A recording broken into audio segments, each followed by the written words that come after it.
DMK పరిపాలన వాటి మీద ముఖ్యంగా అవినీతి మీద ఆయన ఎక్కువగా ఫోకస్ పెట్టడం అన్నది యువతకు నచ్చిందని చెప్పి మనం భావించాలి. ఇంకోటి విమర్శలకు జంకలేదు కదా.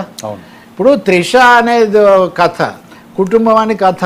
మీరు త్రిష అంటే విజయ్ ఇంటికి త్రిష అట, మన వాళ్ళు ఎక్స్క్లూజివ్ గా విజువల్స్. ఇప్పుడు నిన్న అందరికంటే ముందు త్రిషే కదా. ఇప్పుడు మన విజయం గెలుపు యాత్ర మొదలైందని ఆమె పెట్టిన ఒక ట్వీట్. ఈ రోజు ఆవిడ తిరుమల తిరుపతికి వెళ్ళారు అని, ఇంకా చాలా పుట్టినరోజు తిరుగుతున్నాయి. కాబట్టి నటీనటులు, స్నేహితులు. మన Trisha birthday at sir. Okay okay. So birthday gift కింద తీసుకోవాలన్నమాట ఇంకా వాళ్ళు. అదిగో తిరుమల విజువల్స్ కూడా పడుతున్నాయి. కాబట్టి ఇతర నన్ను రాజకీయాల్లోకి లాగొద్దండి అని మటుకు ఆమె ఒక హుందాగా ఒక మాట చెప్పి అంతటితో ఆపేశారు అక్కడికి. కాబట్టి తర్వాత ఏం జరుగుతుందనేది ఎలా ఉన్నా తప్పకుండా ఒక నూతనత్వం, అలాగే దక్షిణాది భిన్నంగా ఉంటుంది.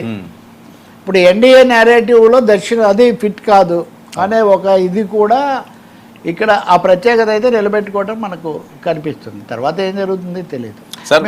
ఇంకొకటి ఒకసారి నడిచేది త్రిష మరొక జయలలిత కాబోతున్నారు అన్నది, దీన్ని ఎలా చూడాలి ఈ కామెంట్స్ని? ఇవి ఓకే వ్యక్తిగతమైనవి ఏవో చెప్తూ ఉంటారు, కానీ ఇప్పుడు జయలలిత చాలా ఎదుర్కొన్నారు కదా. పైగా జయలలిత అప్పటికి కరుణానిధికి కూడా అటువంటి సమస్యలు ఉన్నాయి. ఆ పేరు జయలలిత ఏమో ఆ విధంగా ఆమె భారతదేశంలో రాజకీయాల్లో మహిళా నాయకురాలుగా ఒక అతి బలమైన ముఖ్యమంత్రిగా ఆమె ఎదిగారు, ఆరోపణలు వీటి మధ్య కూడా.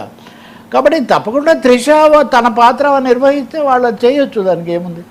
విజయ్ కూడా ఆ పార్టీలో ఆమె చేరి ఏదైనా చేస్తే లేదా ఒక బాధ్యత అప్పగిస్తే చేయొచ్చు. అది ఆమె వాళ్ళిద్దరు మటుగా ఆ విషయం మీద తుది ఇది చేయగలుగుతారు. కానీ అపహాస్యం చేయటమో లేకపోతే ఇంకోటి ముందు చేసిన వాళ్ళు ఇప్పుడు కొంచెం ఆలోచించుకోవాల్సి ఉంటుంది. ఏమీ లేని కారణానికి వ్యక్తులను తెచ్చి ఇవన్నీ ఎందుకు చేయాలి అని.